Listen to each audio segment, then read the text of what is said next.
Hey guys, just a quick little video before I go on to reassemble this AEP gearbox. So this is a TM M93R, one of the better AEPs on the market, and we've just finished a lovely little upgrade to the gearbox.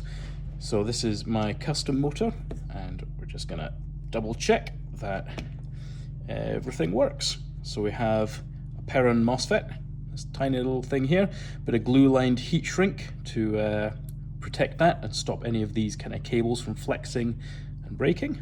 And here we go.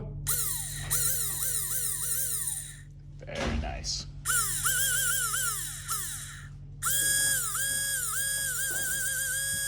So yeah, there we go.